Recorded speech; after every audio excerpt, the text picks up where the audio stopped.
আমার ইউটিউব চ্যানেলের সকলকে হ্যালো এবং ওয়েলকাম। আমার এই সমস্ত জিনিসে একটু ইন্টারেস্ট ছিল না, কিন্তু এক দিদির ইন্সপিরেশনে আমি এটাও শুরু করলাম। এক্সারসাইজ করে স্নান করে ফ্রেশ হয়ে গেছি, আর এরপর একটা ডেলি রুটিন মেনেই আমার দিন শুরু হয়।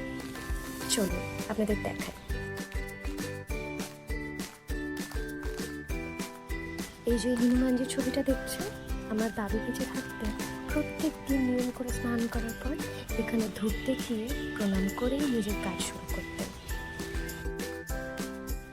আর ওই যে একটা ছোট্ট বজরংবলীর মূর্তি দেখছেন, আমার বাবা এক জায়গা থেকে এনে দিয়েছিলেন আমার জন্য। যেহেতু আমি অ্যাথলিট, আমি একটু হনুমানজির ভক্ত, আর বাবা ভালোবেসে আমাকে দিয়েছিলেন। তারপর হনুমান চালিসা পড়ে আমি আমার পুজো শেষ করি।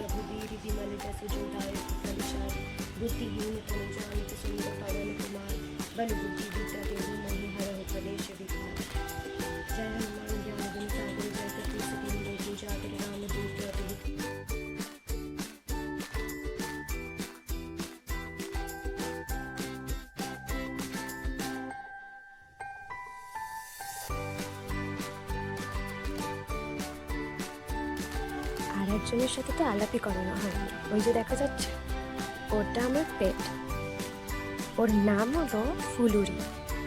সারা রাত বেচারা ঘর পাহারা দিয়ে ওই সকালবেলা খাটের নিচের কর্নারটায় পড়ে পড়ে ঘুমায়।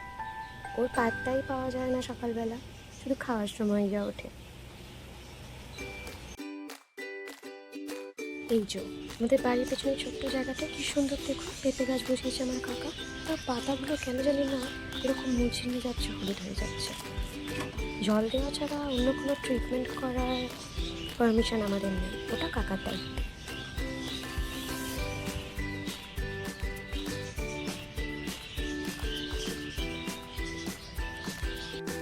সব কিছু কমপ্লিট করে এবার একটুখানি শান্তিতে বসে গ্রিন টি খাবো, তাই একটুখানি জল গরম করে নিচ্ছি।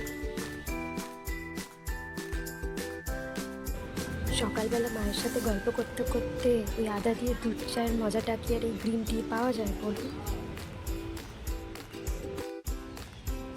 টাইম হয়ে গেছে, এবার আমার ফুলুরি খাওয়ার চলেও এসেছে।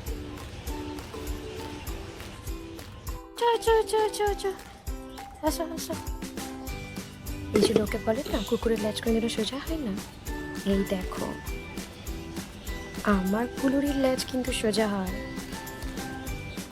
ফাইনালি কাজ খাওয়া দাওয়া কমপ্লিট করে একটুখানি রেস্ট নেব, আবার আরেকটি ব্লগে আপনাদের সাথে দেখা হবে। অবশ্যই লাইক, কমেন্ট অ্যান্ড সাবস্ক্রাইব করে দেবেন।